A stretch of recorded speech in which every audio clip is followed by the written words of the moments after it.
This week on The Wheelhouse, the media, our impact on the 2024 presidential election.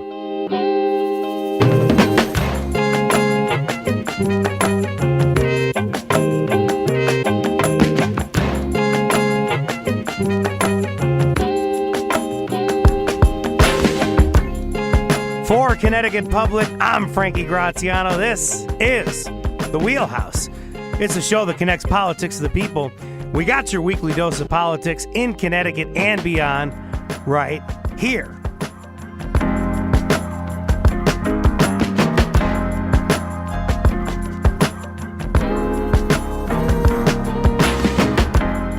We're only a month and a half into this year's election cycle. Feels like forever, but it's shaping up to be one for the books. There's artificial intelligence and the threat of disinformation, lies from one candidate about the last election, the fact that candidate faces 91 criminal charges, and then there's age. Are the candidates too old to be president? Safe to say that we're living through a new frontier in American politics. So how are journalists meeting this moment? Or maybe, how should journalists be meeting this moment? With me today, I have a guest who dedicates much of his time thinking about those questions. So happy and so privileged to have David Folkenflik, media correspondent for NPR News. Thank you for joining us today, David. What a pleasure. Happy to do it. The pleasure is all mine today, sir. Thank you so much for coming on. And if you want to give us a call this hour, it's 888-720-9677. Join the conversation at 888-720-9677. Well, David, I'm glad to be hearing that you're covering this very closely, so people should pay attention to your reporting here at npr.org. But we've heard the future of our democracy is in doubt as we head into November. Can you expand on that a little bit? What's at stake during this presidential election, and how is this year maybe different from other presidential elections? Well, sure. I mean, I think that almost every time there's a presidential cycle, you will hear where this is the election that determines the future, or this is, the most fraught election in a generation or more.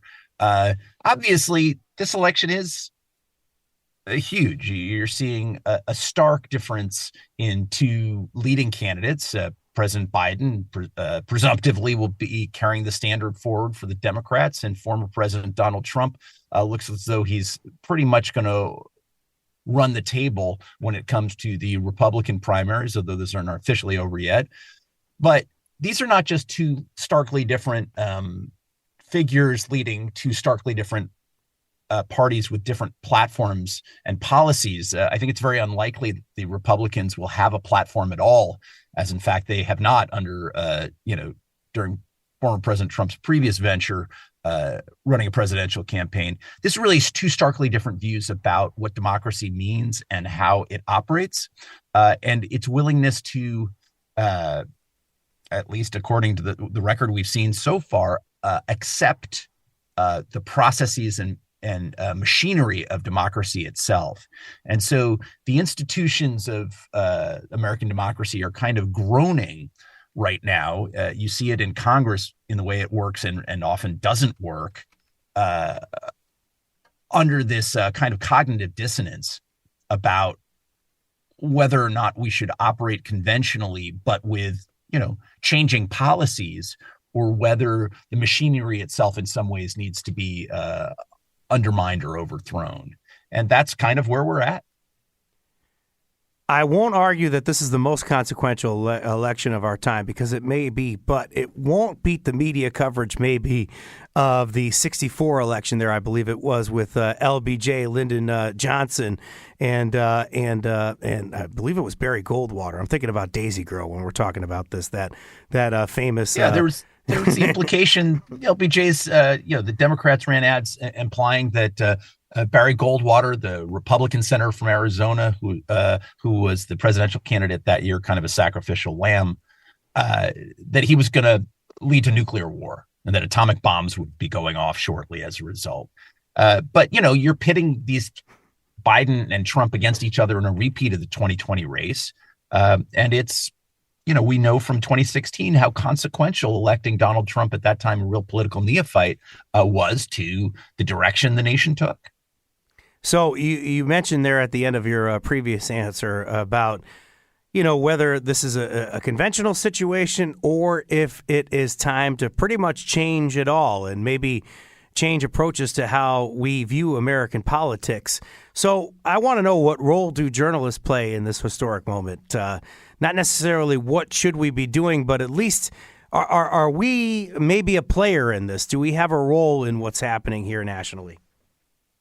Oh, for sure. I don't think it was the media that led to Biden's election in 2020 or Trump's election in 2016. But I think how the media performs is important to people's ability to carry out their civic duty. I mean, the point is to give people the information they need to enable them to act as citizens and not just consumers of news and political information. It's a difference between content and journalism, right?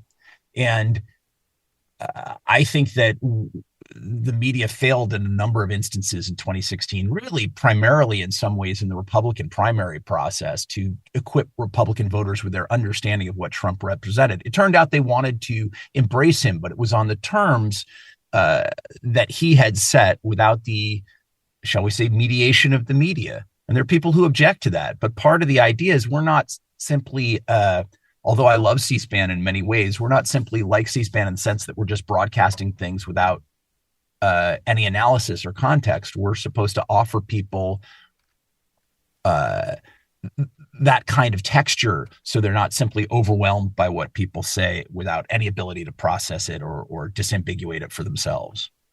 And just kind of a reminder, just to kind of paint a picture of what that landscape was in 2016, some names that maybe we've forgotten about to history now, but Jeb Bush was involved in that process. Marco Rubio, I believe, at some point. Ted Cruz, when this was a wide open Republican field, and maybe early on people thought that maybe Jeb Bush would be a favorite because of the connection to former President George Bush. But you're talking about there that we just didn't give out enough information about the other candidates, and maybe how funny it might be if somebody like a Donald Trump is president. Wouldn't that be entertaining? Right. I mean, look, I remember sitting in a park in New York City, right near my office, and the two top people from BBC World Service were there, just collegially, and they said, "What should we watch for? What should happen?" I think it must have been the fall of 2015, and I said, "Look, I think reporters are terrible prognosticators. If we picked horses for you to bet on, you'd lose all your money." I was like, but I'm pretty sure it's going to be somebody like Scott Walker, then the governor of Wisconsin, or Marco Rubio, Republican senator. And, the New York Times spent more time informing Republican voters of credit card inconsistencies and questions of whether he billed some stuff that to the Republican state party of Florida when he was the chair of the party that were really for personal use, then they spent looking at Trump's the four bankruptcies of Trump's business enterprises and the ways in which his policies were all over the map, and he had been taken to court repeatedly by creditors over things about his business record that the New York Times had investigated in the decades previous, but hadn't been collated and re-examined through the prism of this guy wants to lead the nation and is mounting a pretty impressive campaign to do so. They covered him as a spectacle and as sort of this amusing effort from this local New York, tabloid persona. And they covered the rest of them like conventional politicians until it was pretty clear that he was going to run away with that nomination in 2016. 2020, we had a series of crises, many of them self-inflicted by the Trump administration itself, and they were covering his record. And yet this time around, they're presenting it as a president, that is to say Biden, and his challenger, which is to say Trump, as opposed to two presidents, essentially, one current, one former, each of whom have a 4-year, almost 4-year in Biden's case, administration under their belts, and a record that can be compared side by side, which is really what you have to do at this point. As opposed to them either one of them defining what the campaign is by saying stuff out loud that therefore they insist on you doing. Like, yes, cover what they have to say. It's actually important when Trump says, we're going to tell Russia to go ahead and do what the hell you want to countries that aren't, paying the amount of money as dues toward NATO costs as part of their defense budget. That's significant, and that has real repercussions within the NATO alliance and ramifications for Europe. But it's different if we can just say, look, these are substantial records. They have both been president. Let's look at those things and see what course they set for America. We know now that the 2020 election and January 6th go hand in hand, but obviously January 6th hadn't happened yet at this point before the election. So could the media talk maybe more about potential election interference? I know that's something we don't want to prognosticate, but that's one aspect of the coin there. And then I guess the age question. We talked about it lightly beforehand that both of these candidates would probably be older than Reagan by the end of the next term. I think that was the case at that point, but I don't know if we talked about it at the length that we do now. So could we have maybe discussed the sort of election denying or at least the age question a little bit more last time? Or should it have been right about where it was? That's a really good question. I mean, I think people raised the age question, but that Biden wasn't showing his age to the same extent then that he is now. There were moments, little stumbles but Trump, I remember Trump walking down the ramp at the White House and reaching for the hand of the then British Prime Minister, Theresa May, I guess reaching for her arm for stability. And it was a thing where he really had trouble with that ramp and people didn't dwell on it. And I'm not sure they should dwell on it too much, but it was a data point, right? But that's all it was. With Biden, it's kind of this meme and this inescapable, absolutely inescapable narrative at this point that anything that he does that shows some sort of fragility, vulnerability, not just mortality, but fallibility, feeds into a conclusion that it's senility. And I'm a little humble on this. I've been known to address each of my three daughters by the wrong name until I get to the right one. And at the same time, even acknowledging the fact that Biden was famous for gaffes over the decades, there is something there to think about. And it's not without validity to examine for each of them. And at the same time, I think it's something that has to be done thoughtfully and not, as so often is the case with our political press, done in sort of a pack oppressive occlusion of everything else. It just seems as though we're able to funnel one story at a moment and not able to hold two thoughts in our head at the same time. And that's kind of what I think voting and citizenship and democracy requires, is the ability to handle more than one thought. Political professionals would tell you otherwise. So then I think you kind of dovetailed into there naturally, going into this kind of election season and the coverage that we're seeing now. Just a brief look at it, David. I want you to judge all of our colleagues here, if you can, without getting too far into the age component, I guess, because I do want to drill into that a little bit more. But and maybe some of the things happening with Donald Trump as well, I want to drill into. But can you just kind of give me a brief kind of, I don't know if it's a letter grade, but just kind of give me an idea of how our fellow media members are covering this election thus far? I thankfully, my parents were college faculty members, but I've not been in the grading business. Let's put it this way. I think it's lurchy. I think everybody's lurching in this direction and lurching in that direction. There's coverage of the strife inside the House, the Republican-led House of Representatives, and questions within the Republican Party over whether or not they even know what they want on immigration and border policy, which they have said is such an important and vital thing that they impeach the Secretary of Homeland Security over it. It's just lurchy. Like, I don't have a real feel for how they are intending to cover Trump exactly. His is really more of a legal story in some ways. He's in so many courtrooms, I believe 4 criminal trials right now, as well as the aftermath and repercussions of the E. Jean Carroll litigation, first, finding him culpable in a civil case for a kind of sexual assault, and secondly for having defamed her. That it's hard to consider it a convention. It's like that is the texture of the campaign. He's doing some campaign events, but much less than he's done in years past. And the kinds of he has given more interviews than Biden has, but almost exclusively to what one would consider friendly figures and outfits. And he beats them up, even Fox, when they don't come out the way exactly he wants. Lurchy, I'm making a note to my EP for the 2025, actually FY26 at this point, or maybe it is FY25. I'm losing my brain here, but maybe to add in a bell or something like that for us, a soundboard, so that when we hear something as magical as Lurchy, we could really drive that home for our viewership. I appreciate I think that. Your best bet is to tune into the 2026 Merriam-Webster edition, and that'll no doubt be shoveled in there somehow with your picture next to it. I want to play a quick clip here from a CNN town hall that aired last May. You may have heard this before, David. Let's see if you have. The federal government was seeking them and then had given you a subpoena to return them. Are you ready? Are you ready? Can I talk? Yeah, what's the answer? Do you mind? I would like for you to answer the question. Okay, it's very simple to answer. That's why I asked it. It's very simple to, you're a nasty person, I'll tell you.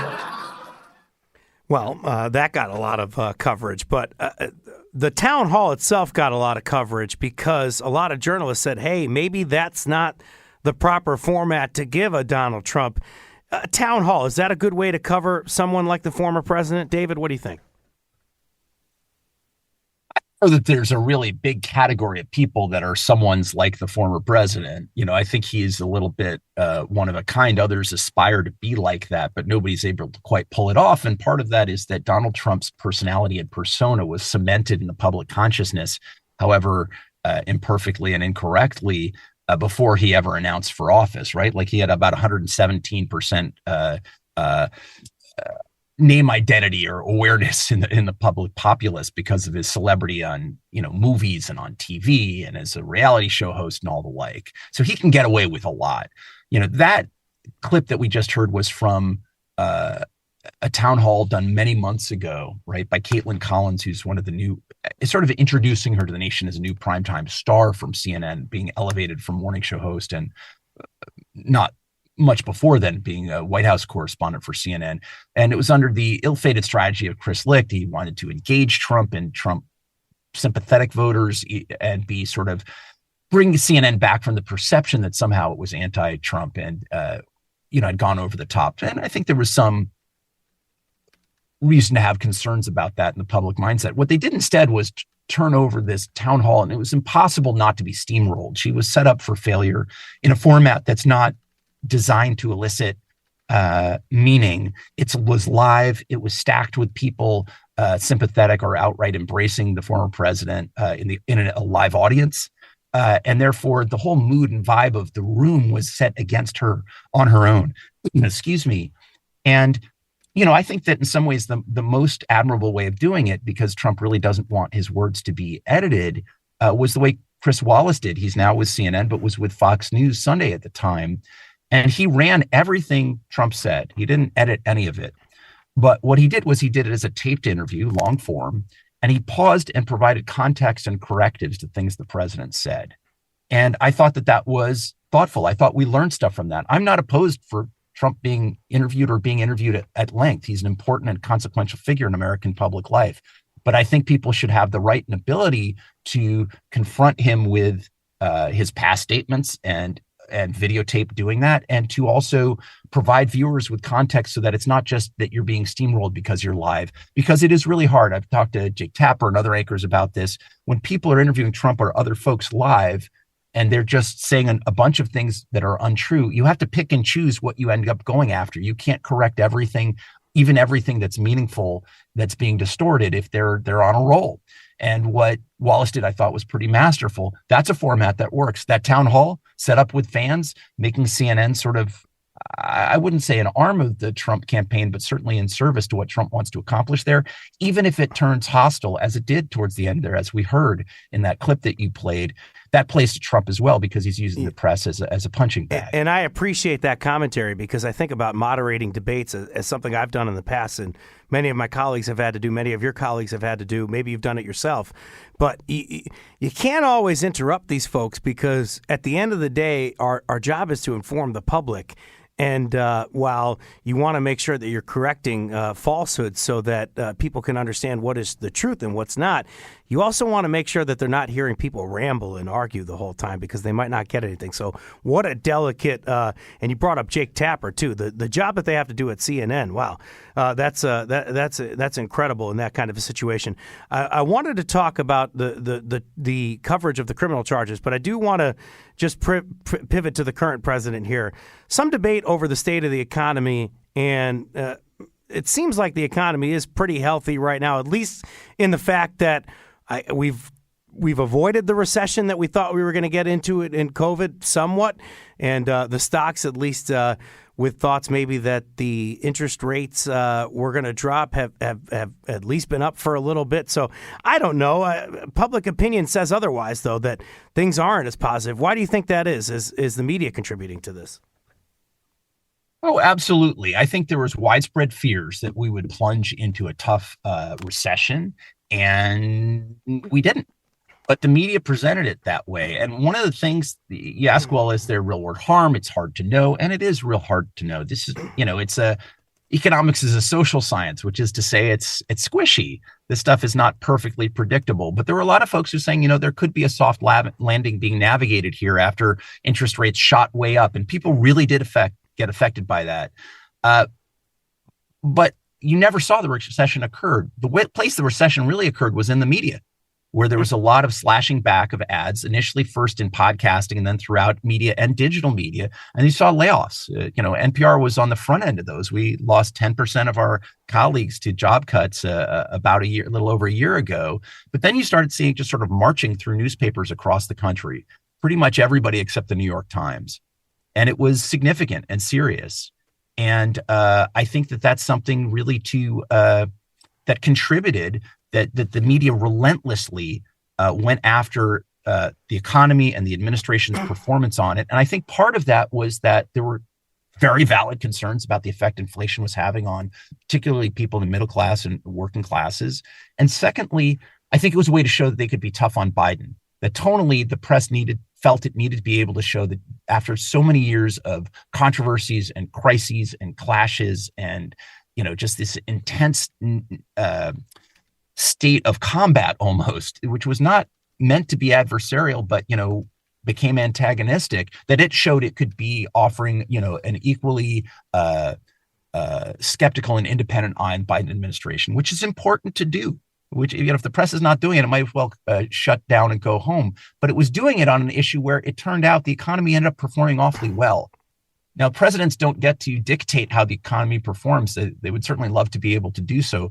But it does appear that the administration's policies combined with the Federal Reserve policies helped us have a relatively mild treatment, and that unemployment stayed very low after a brief spike.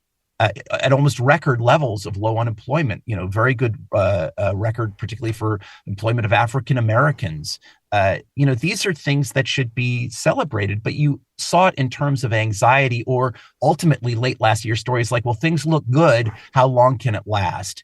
And man, if you're going to predict that things are going to go into the trash heap for over a year, 2 years, and you can't take more than a day to say, my God, it's performing well, then there's something off kilter there. And I think Americans absorbed that, even as many of them, for those who are experiencing the hits that inflation takes, the fact that it's gone down doesn't mean the inflation didn't occur.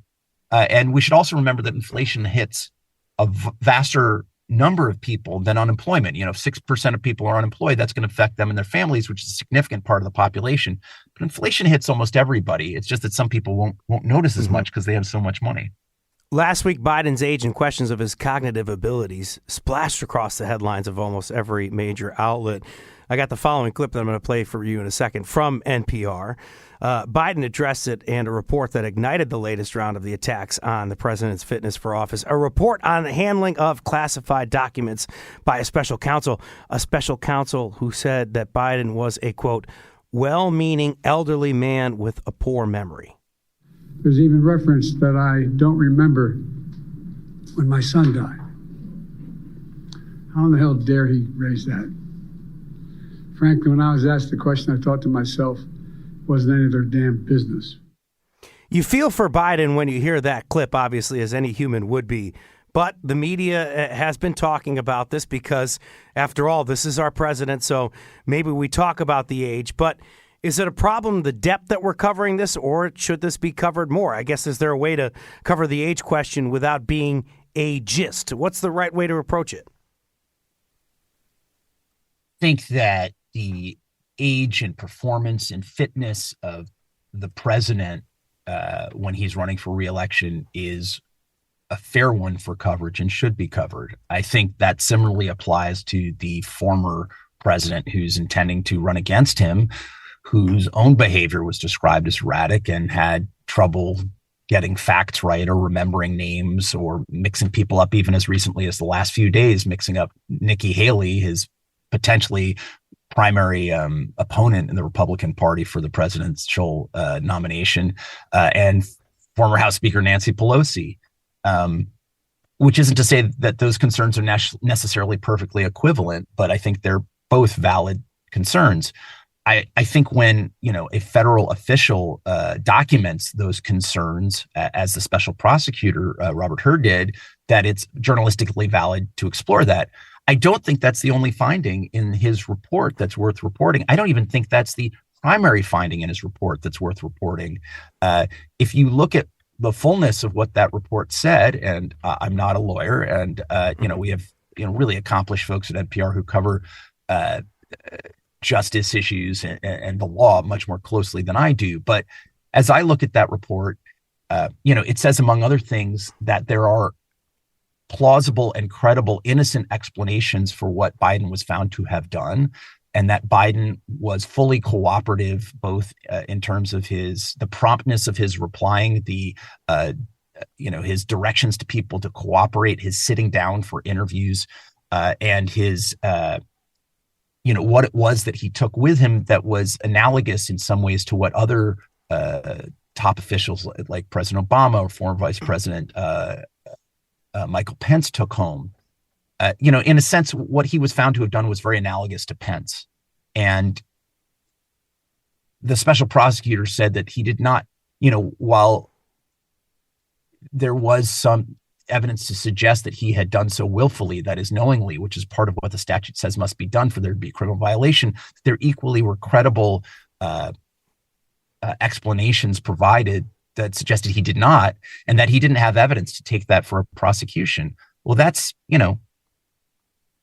the rest is kind of commentary, unless what he says on the health is documented to the point that it shows that he's incapable of doing his job as opposed to asserted. So journalistically, I think it's very interesting and important to cover that the president's fitness is drawn into doubt by this report.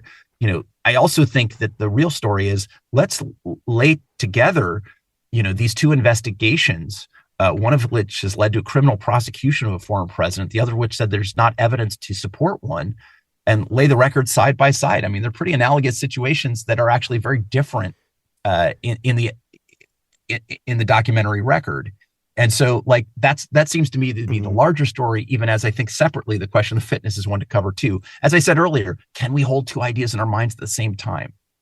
Well, I think the press, we need to be able to do that. Sometimes I'm not sure we convey that to the public. I appreciate that, because that's a nice kind of segue into what we want to talk about next, which is some solutions. But we're going to take a quick break. Have thoughts on how you want the media to cover the upcoming election? Want to hear from you? Call 888-720-9677.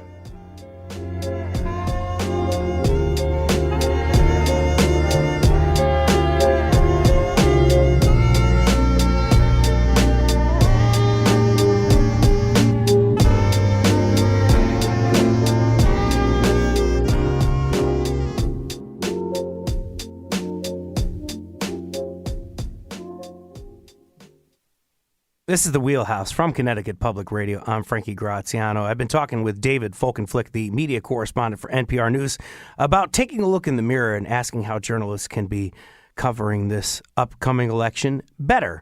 But now we're also joined in this conversation by editor-at-large at the 19th and host of a new podcast called The Amendment, Aaron Haynes. Aaron, I just got the subscription. I just subscribed to the amendment, but I just got a notification that the amendment, the first episode is ready. Is that true?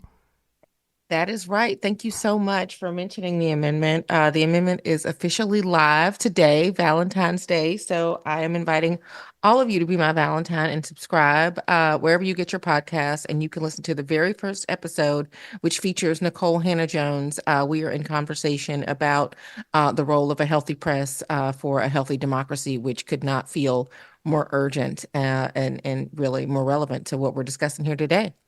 Appreciate having you on, and good luck with the launch of the amendment. I just want to ask you briefly, I just had a big conversation with David, who just outlined the issue so well regarding the age of our current president and coverage of our current president, and then, of course, coverage of Donald Trump, not just in 2020, but before the then former president, or before Donald Trump ran for president, sorry. So can you just give me your 2 cents here on how the media has covered maybe both of these two human beings who are just titanic names here in America?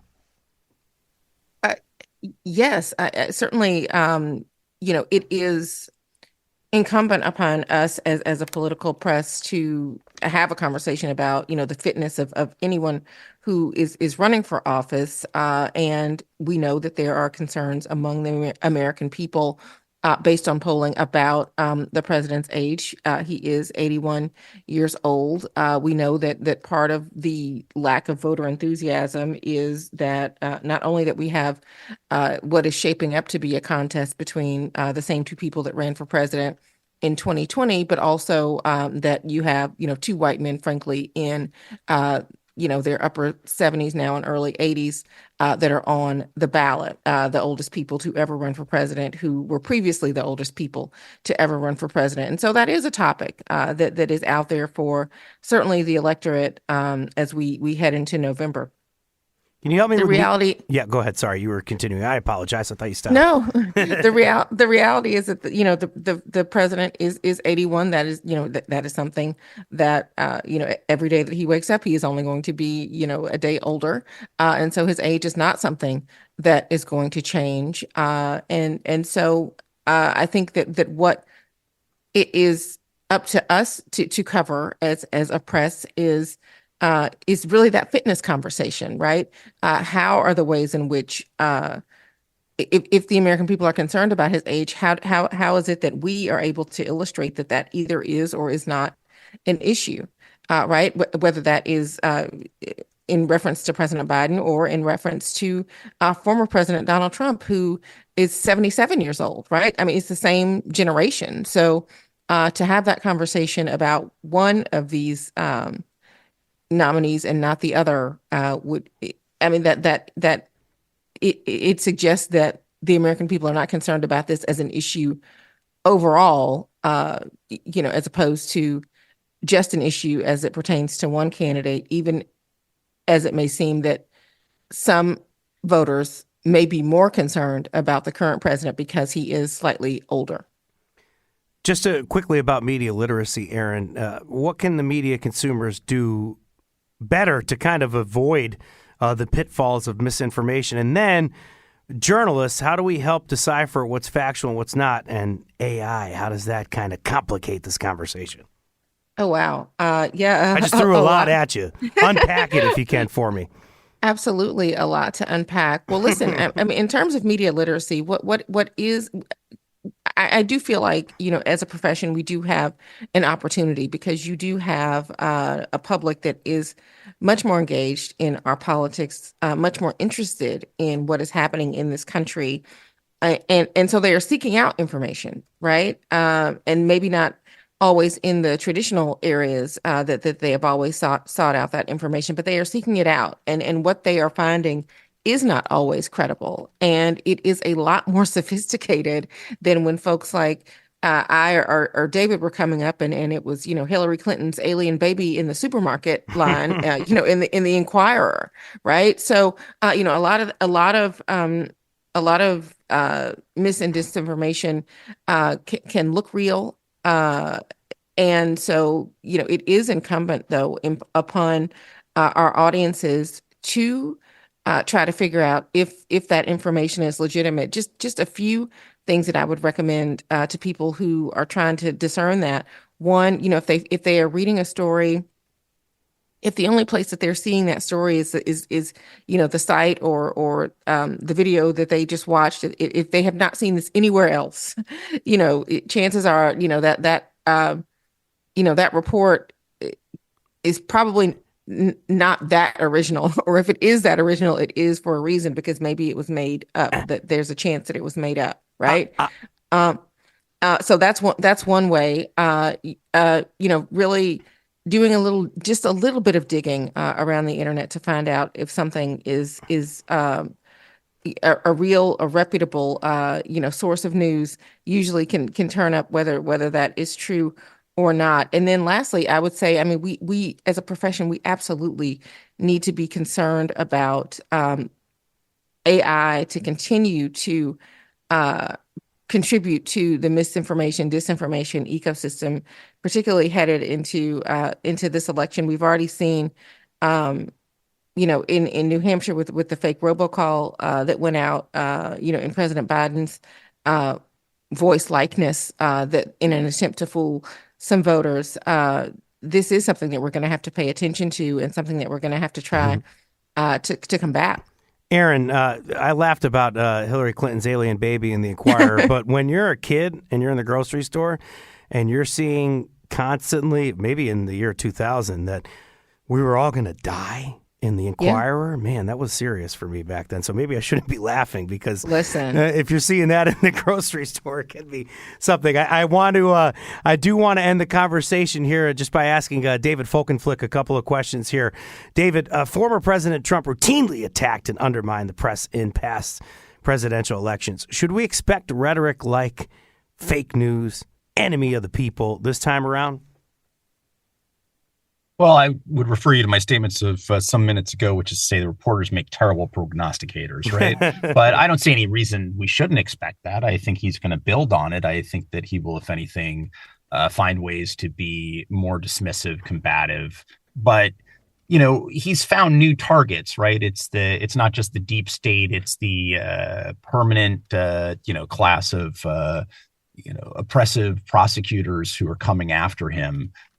He's going to find ways to attack the institutions and fold in the press to his attacks on on international trade, on the Chinese, on the U.S. Justice Department. He may well fold universities into all this, as a number of his those echoing him have done on the state and local levels, or school boards. It's part of the establishment that he claims is arrayed against him, even after he, of course, has already won once and has built a following that has ensured that so many in Congress present themselves on the Republican side as acolytes of his. But yeah, I would expect him to use the press as a foil, convenient punching bag, even as he can't really live without the oxygen that they help to provide. He draws upon it. He wants it. I think he said something to the effect of, "I just want to be loved." He was saying that at one point on Truth Social, I believe, last night. And I think he wants that from the press. I think he has many, many, many decades of his interactions with the press. Somebody like Maggie Haberman or Jonathan Swan at the New York Times, who have covered him at times quite critically. He still calls them and talks to them because he wants their attention and the respect of the Times, even as he uses the Times as a target to denigrate and try to tear down. David, we got just about a minute left here before I say goodbye to you and Aaron. I just want you to help us understand, David, where folks can look for as indicators that a piece is representative of really solid and ethical journalism. Give us an idea of where people should go to. I would imagine NPR and the 19th are places that people could go to. Yeah, in different ways, absolutely. I think that, places like, particularly if you're looking at the national level, NPR tend to be indispensable. I'd look at more local coverage of local races, of governors, of state lawmakers, and members of Congress. I do think that there are a number of major outlets like the Wall Street Journal's news pages, the New York Times, the Washington Post. But I also would say, if you're basing something on an outrage from a brief clip, try to find something on YouTube or that's an authoritative source that's giving you a much fuller version of what it is. If somebody takes a quote from a letter or a document, see if this is graduate level citizenry here, but see if you can link on the original and read at least a page around it to make sure that the context people are providing for you is correct and is consistent with what the facts show. Because so much of the time, so much of what we're shown is heat rather than light. And I think it's important for us to make sure that what we're being presented is full and real, because even major news outlets have had to backtrack an awful lot. David, you gave me a lot of time today, and I appreciate that. It was so valuable. Thank you for coming on. I appreciate it very much. You bet. Thank you. Catch David's work on NPR. And then, of course, Aaron Haynes. Aaron, good luck with the launch of the 19th, the amendment. Thank you so much for coming on the show. Thanks so much for having me. Coming up, we're talking to Jayden Edison, justice reporter for the Connecticut Mirror. Jayden's going to give us an update on the recent state police ticketing scandal here in Connecticut. Have a question for Jayden? Join the conversation, 888-720-9677, 888-720-WNPR.